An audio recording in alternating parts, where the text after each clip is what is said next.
हाँ भाई, audio video clear है, आवाज आ रही है अब तो? Arshita, Neetu,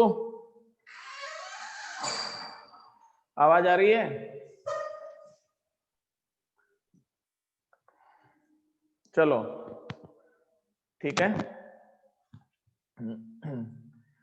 suppose that a spherical conductor with charge density sigma. ठीक है, तो चार्ज डेंसिटी अपन ने कितनी ले रखी है इसकी? सिग्मा ले रखी है। अब अपन चलें इसमें, तो total charge distributed to its outer surface, a Gaussian surface और small surface assumed on spherical conductor। ये छोटा सा अपने पास है सिलेंड्रिकल सरफेस है, वो अपन ने अज्यूम किया है। ठीक है, चैप्टर नंबर 2 चल रहा है रोहित, सेकंड पढ़ा रहा हूं मैं। ठीक है, अब अपन यहां से चलें। सबसे पहले ये छोटा सा जो अपने पास लिया है, सपोज दैट कि इसका सरफेस एरिया जो ले रहा हूं मैं वो ds ले लिया। ये एलिमेंट है, तो सरफेस एलिमेंट जो है वो कितना ले लिया मैंने? ds ले लिया। And electric field due to element, electric field due to surface element is E2 and electric field due to rest part is E1। देखो दो चीजें हैं भाई अपने पास, एक तो ये है, वापस से रिपीट कर दें? अभी कर देते हैं भाई, कुछ नहीं है। देखो, electric force and electric pressure on A charge conductor, suppose that a spherical conductor with charge density sigma. तो कोई भी स्फेरिकल कंडक्टर है, उसकी चार्ज डेंसिटी मैंने कितनी ले ली? सिग्मा ले ली। इसके ऊपर अपन क्या कर रहे हैं, यहां से देखो, एक छोटा सा एलिमेंट ले लिया, ये एलिमेंट ले लिया। इस एलिमेंट पर जो चार्ज है, सपोज दैट के एलिमेंट पर जो चार्ज है वो dq ले लेता हूं मैं, ये चार्ज dq हो जाएगा। और सरफेस एरिया ऑफ एलिमेंट कितना ले लिया अपन ने? ds ले लिया। अब अपन चलें, ड्यू टू dq और due to surface element electric field is taken E2 and electric field due to rest part is E1। तो इसको यूं समझ लो कि जो इतना सा पार्ट है उसका इलेक्ट्रिक फील्ड तो E1 मान लिया है मैंने, और जो इसके अलावा ये इतना सारा रेस्ट पार्ट बच गया है, उसका अपने पास जो इलेक्ट्रिक फील्ड है वो मैंने क्या मान रखा है? E2 मान रखा है। अब तो क्लियर है, इसका तो E1 हो जाएगा और बचे हुए का क्या हो जाएगा? E2 हो जाएगा। अब सबसे पहले अपन चलते हैं, दो पॉइंट ले रहा हूं मैं, एक तो नियर बाय पॉइंट है इसका यहाँ पर है, तो सबसे पहले एक चलें, ये यहां से हो गया, तो E2 की direction charge two point E2 इस डायरेक्शन में हो जाएगा। अब अपन चलें, जो रेस्ट पार्ट होगा उसके डायरेक्शन भी आउटसाइड में आएगी, तो इसके लिए भी अपन क्या लिखोगे बताओ? E1 ही लिखा जाएगा। ये तो हो गया यहाँ पर, ये पॉइंट में ए ले लेता हूँ, एक पॉइंट जो है मैं यहाँ पर ले रहा हूँ भाई, ठीक है ना, इनसाइड ऑफ कंडक्टर ले रहा हूँ। अब सबसे पहले अपन चलते हैं, देखो यहाँ से इसकी सीध में ये डैश डैश कर लूं मैं, आपको समझ में आ जाएगा इससे। अब सबसे पहले अपन चलें, ये जो पार्ट है इससे जो इलेक्ट्रिक फील्ड होगा वो तो इस डायरेक्शन में हो जाएगा कि नहीं हो जाएगा? ये E2 इस डायरेक्शन में हो जाएगा अपने पास। उसके बाद में अपन चलें, जो रेस्ट पार्ट बच गया, रेस्ट पार्ट का मतलब ये वाला पूरा बच गया, उसका इलेक्ट्रिक फील्ड यहाँ पर फाइंड करना है। तो दो तीन चीजें चलते हैं अपन, देखो सबसे पहले, जैसे ये चार्ज है, इसका इलेक्ट्रिक फील्ड और यहाँ इसका इलेक्ट्रिक फील्ड, ये और ये दोनों कैंसिल आउट होंगे कि नहीं होंगे? आ गया होगा समझ में ये भी। उसके बाद में यहाँ वाला इससे कैंसिल आउट हो जाएगा, यहाँ वाला इससे कैंसिल आउट हो जाएगा। तो अगर आप देखेंगे तो सिवाय इसके बस इतनी सी जगह के सारा इलेक्ट्रिक फील्ड जो है ना इस पॉइंट पर कैंसिल आउट हो जाएगा अपने पास। ये पॉइंट भी ले लेते हैं, बस ये इतना सा बचेगा अदरवाइज उधर के जितने भी चार्ज होंगे वो नीचे वाले चार्जेस के इलेक्ट्रिक फील्ड से कैंसिल आउट हो जाते हैं। अब केवल इतना सा बचा, तो अब जो ये बचा उसका इलेक्ट्रिक फील्ड ये इधर हो जाएगा, तो ये E1 लेंगे कि नहीं लेंगे। अब एक बार देखो आप, E2 and E1 are opposite direction for B and in same direction for point A। ये समझ में आया कि नहीं आया, कोई दिक्कत नहीं है अब तो सबसे पहले अपन चले यहां से, फॉर ए पॉइंट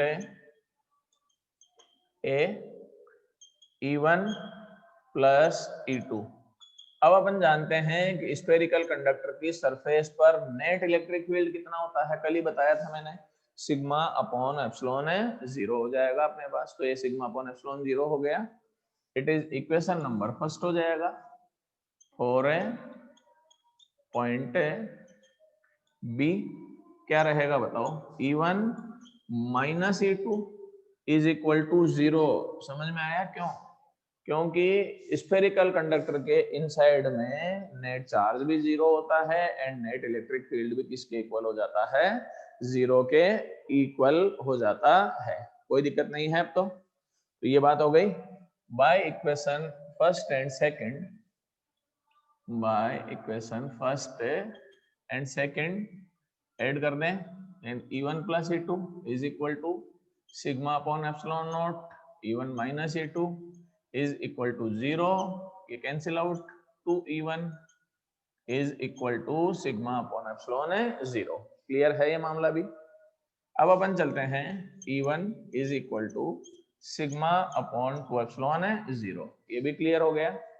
तो E1 ये जो इलेक्ट्रिक फील्ड है ये किसका है, रेस्ट पार्ट का इलेक्ट्रिक फील्ड है।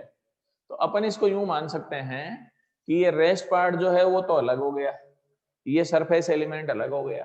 तो अपन ये कह सकते हैं कि जो रेस्ट पार्ट का इलेक्ट्रिक फील्ड है वो इस एलिमेंट के चार्ज dq पर फोर्स अप्लाई करेगा। इसको यूं समझो कि रेस्ट पार्ट का जो इलेक्ट्रिक फील्ड है वो इसके चार्ज dq पर इलेक्ट्रिक फोर्स अप्लाई करेगा। तो इलेक्ट्रिक फोर्स क्या लिखेंगे, electric force due to E1 on charge dq। आ गया समझ में ये भी। Then dF is equal to dq into क्या आएगा, E1 आप जानते ही हो क्यों ही होता है।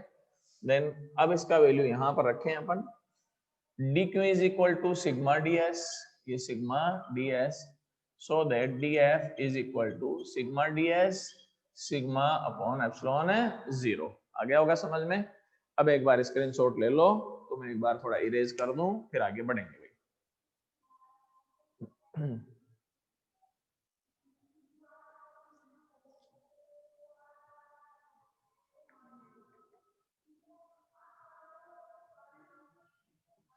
चलो जी भाई,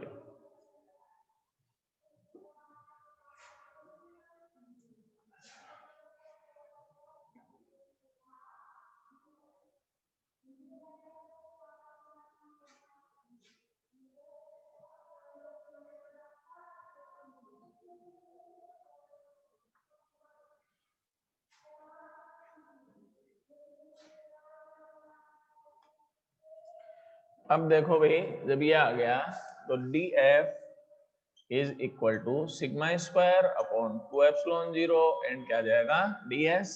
अगर नेट फोर्स कभी भी फाइंड करना हो तो अब इंटीग्रेट कर देना, dF is equal to sigma square upon 2 epsilon 0 ds। आ गया समझ में। ये तो बात हो गई इसकी, dF का इंटीग्रेशन f हो ही जाएगा। तो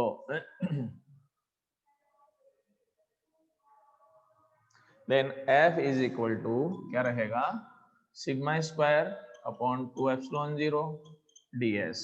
ये नेट फोर्स ऑन है, electric force on conductor. Now electric pressure कितना होगा, इलेक्ट्रिक प्रेशर, चलो इलेक्ट्रिक प्रेशर अगर फाइंड करना है P is equal to dF by ds, जानते ही हो फॉर्मूला, प्रेशर का formula F upon A, dF by ds, then we get P is equal to sigma square upon 2 epsilon 0 ds upon ds and electric pressure is sigma square upon 2 epsilon 0। ये formula है भाई electric pressure का, कोई दिक्कत नहीं है इसको समझने में। आ गया? चाहे तो इसको थोड़ा सा मैं चेंज कर देता हूं, भले ये लिख सकता हूं सिग्मा स्क्वायर अपॉन 2 एप्सिलॉन 0 का स्क्वायर एप्सिलॉन 0 से मल्टीप्लाई कर दिया मैंने अपने पास, ठीक है। अब अपन जानते हैं कि sigma upon epsilon 0 net electric field के इक्वल है। किसके इक्वल है ये? Net electric field, net electric field. Then क्या रहेगा? P is equal to epsilon 0 by 2 E square. ये इलेक्ट्रिक प्रेशर का फॉर्मूला है। And direction of electric pressure is outward and perpendicular to surface of conductor. Direction of electric pressure and electric force is outward and perpendicular to its surface। ठीक है, अब screenshot ले लो, फिर अपन आगे बढ़ेंगे।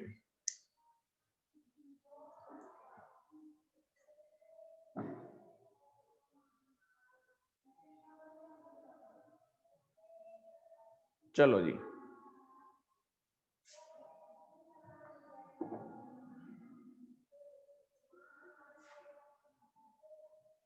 Balancing of charged soap bubble.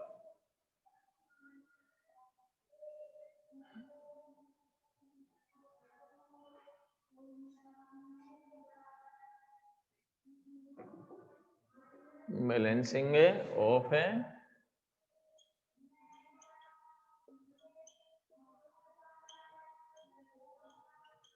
Charged soap bubble. देखो भाई, suppose that है सोप बबल, ठीक है, विथ रेडियस कैपिटल R ले लेते हैं अपन, ठीक है।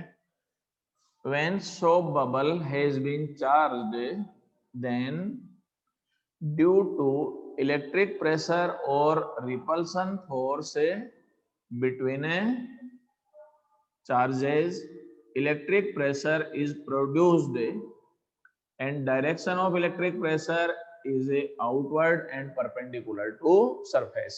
देखो, कोई सोप बबल है, उसको जब चार्ज करते हैं तो चार्ज तो आउटर सरफेस पे चला ही जाएगा। अब इलेक्ट्रिक प्रेशर होगा और इलेक्ट्रिक फोर्स होगा। इलेक्ट्रिक प्रेशर की डायरेक्शन आउटसाइड में होगी, सिग्मा स्क्वायर अपॉन 2 एप्सिलॉन 0 हो जाएगा। ये जो है अपने पास है, ये अपने पास जो है इसकी डायरेक्शन आउटसाइड में हो जाएगी और ये सोप बबल की साइज को इंक्रीज करने की कोशिश करेगा भाई अपने पास। ये साइज को इंक्रीज करना चाहेगा, पर आप 11th में पढ़ चुके हैं सरफेस टेंशन जो है वो साइज को कम करना चाहेगा, सरफेस के इनसाइड में होगा अपने पास।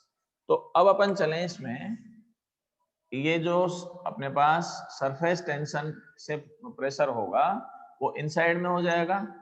आप ये जानते हैं ये 40 अपॉन R होता है भाई। कितना होता है सरफेस टेंशन से?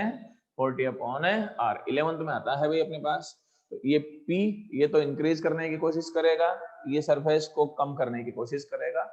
जब नेट अगर प्रेशर फाइंड करना चाहते हैं तो P net is equal to P minus P dash होगा। In equilibrium P net is equal to 0।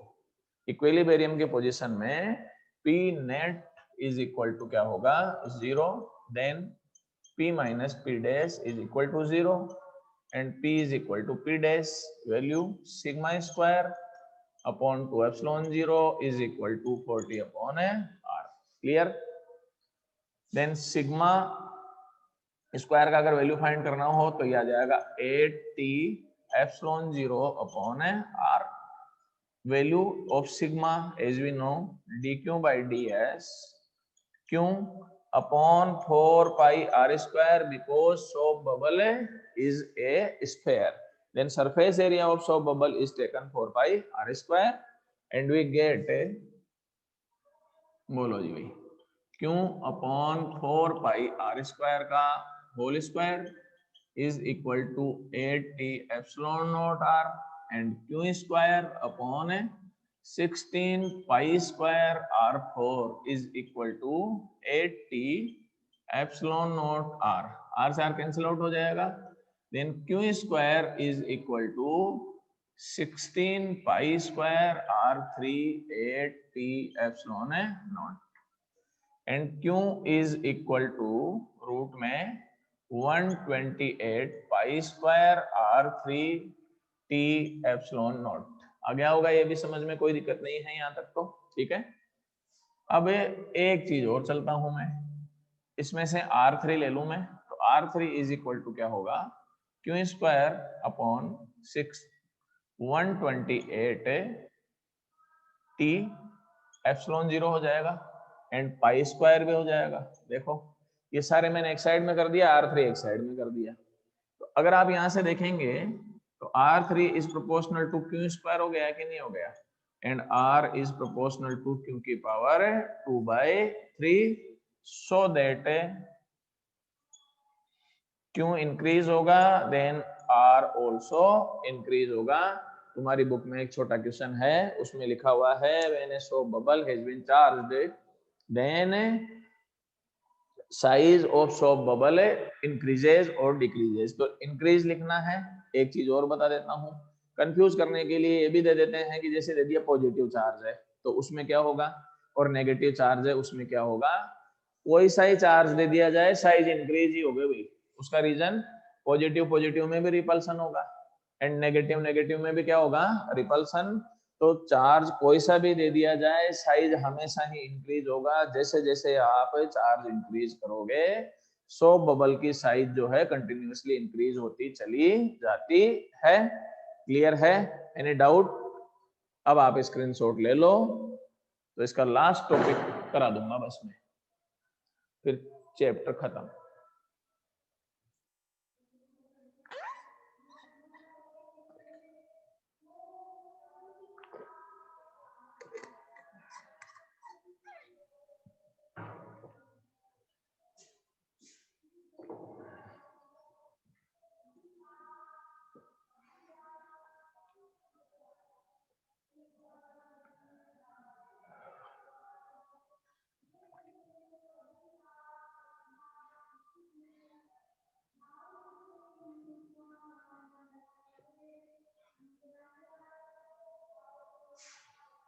चलो जी भाई, क्यूब रिमेनिंग है। क्यूब तो जो है ना, क्यूब वाली प्रॉब्लम वो न्यूमेरिकल में करा दूंगा मैं। क्यूब वाली प्रॉब्लम जो है उसमें करा दूंगा, थोड़ा बहुत ऑफलाइन में आओगे तो उसमें करा देंगे अपन, है ना। उसके बाद में है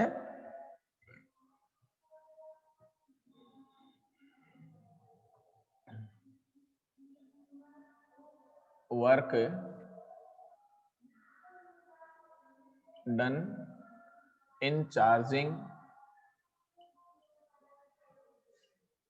ऑफ ए कंडक्टर।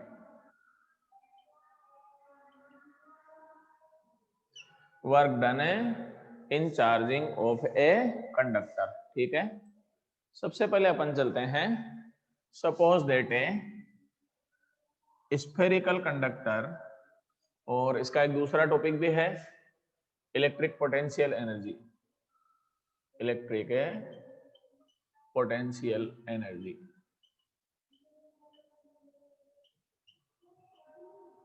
देखो भाई, suppose that a spherical conductor with radius small r, ठीक है ना, and charge density sigma, total charge distributed to its outer surface, ठीक है। चार्ज डेंसिटी कितनी ले ली मैंने इसकी, सिग्मा। रेडियस जो है मैं स्मॉल r ले रहा हूं। व्हेन वी कॉम्प्रेस, और अपन इसको कॉम्प्रेस कर रहे हैं, और कितनी डिस्टेंस से कॉम्प्रेस कर रहे हैं, dr डिस्टेंस से कॉम्प्रेस कर रहे हैं भाई। रेडियस तो कितनी है इसकी, r है, ये जो डिस्टेंस है वो कितनी है, dr डिस्टेंस से कॉम्प्रेस कर रहे हैं। या तो कॉम्प्रेस कर लो या एक्स्ट्रा चार्ज दे दो, दोनों ही बात एक ही है। If extra charge is a given to spherical conductor, और spherical conductor has been compressed, then work done against electric pressure. देखो compress करोगे तो चार्ज पास पास में आएंगे, चार्ज पास पास में आएंगे तो वो रिपेल करेंगे कि नहीं करेंगे, तो इलेक्ट्रिक प्रेशर के अगेंस्ट में अपने को वर्क करना पड़ेगा। या फिर अपन क्या करें कि इसको थोड़ा चार्ज तो दे रखा है और एक्स्ट्रा चार्ज दोगे तो जो पहले से चार्ज है वो चार्ज इसको अपोज करेगा कि नहीं करेगा, मतलब इलेक्ट्रिक प्रेशर वहां भी अपने पास अपोज करेगा कि नहीं करेगा। तो जैसे जैसे अपने पास इसको कंप्रेस करेंगे या एक्स्ट्रा चार्ज देंगे तो कंप्रेस करने में और चार्ज देने में वर्क जो है किसके अगेंस्ट में करना पड़ेगा, इलेक्ट्रिक प्रेशर के अगेंस्ट में वर्क होगा, और इलेक्ट्रिक प्रेशर के अगेंस्ट में जो वर्क होगा it is converted into electrostatic potential energy and this energy is stored in electric field. ये जो वर्क करेंगे वो इलेक्ट्रोस्टैटिक पोटेंशियल एनर्जी में कन्वर्ट हो जाएगा और कहाँ स्टोर हो जाएगा, ये इलेक्ट्रिक फील्ड में स्टोर होता है भाई। ये भी क्वेश्चन है कि where is electrostatic potential energy stored, then it is stored in electric field। Clear. तो अब अपन चलें सबसे पहले तो वर्क, हाँ small work against pressure P, then dW is equal to F dr। अब अपन चलें F का वैल्यू अपने को फाइंड करना है, तो F का वैल्यू कैसे फाइंड करें, dW is equal to sigma square upon 2 epsilon 0 ds, है ना। ds को अपन ये लिख सकते हैं 4 pi r square and dr। याद कर लो बोले, अभी प्रेशर पढ़ाया था ना, electric force F sigma square upon 2 epsilon 0 into ds, ds surface area कितना हो जाएगा 4 पाई r स्क्वायर हो जाएगा, ये dr हो गया। तो अब अपन यहां से चलें, ये जो होगा 4 pi r square into dr, it can be written as dv। dv is change in volume of spherical conductor, dv is change in a volume of spherical conductor, so that dw is equal to sigma square upon 2 epsilon 0 into क्या हो जाएगा dv। ठीक है, ये work जो है वो किस में कन्वर्ट हो जाएगा, इलेक्ट्रोस्टैटिक पोटेंशियल एनर्जी में कन्वर्ट होगा। तो this work convert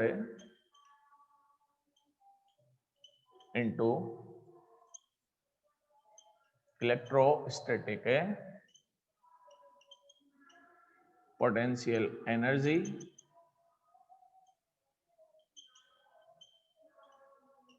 so that u लिख दें इसको चाहे तो अपन, या du लिख लो, du is equal to sigma square upon 2 epsilon 0 into क्या हो जाएगा dv।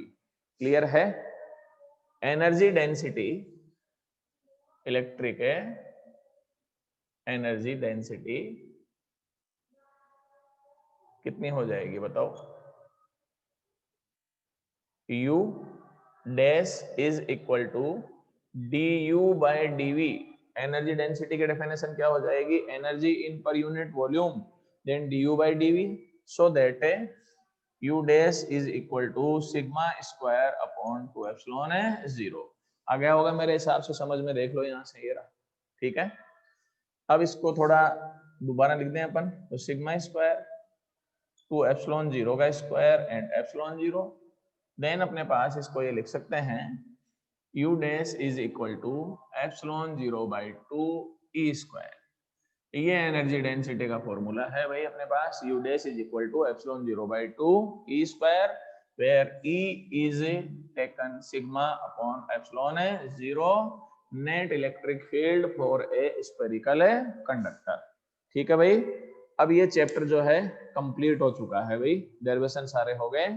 कल न्यूमेरिकल कराएंगे, तो आज तुम लोग न्यूमेरिकल सोल्व करना है, तो छोटे बड़े जितने भी हैं सारे के सारे, कल बुक भी लेके आना, तो फिर उसमें से न्यूमेरिकल करा दूंगा। अब नेक्स्ट टॉपिक तक, नेक्स्ट चैप्टर तभी चालू करेंगे, एक बार इसके न्यूमेरिकल, फर्स्ट चैप्टर के भी न्यूमेरिकल कराने थे और सेकंड के भी कराने थे, दोनों के करा दूंगा। Thank you.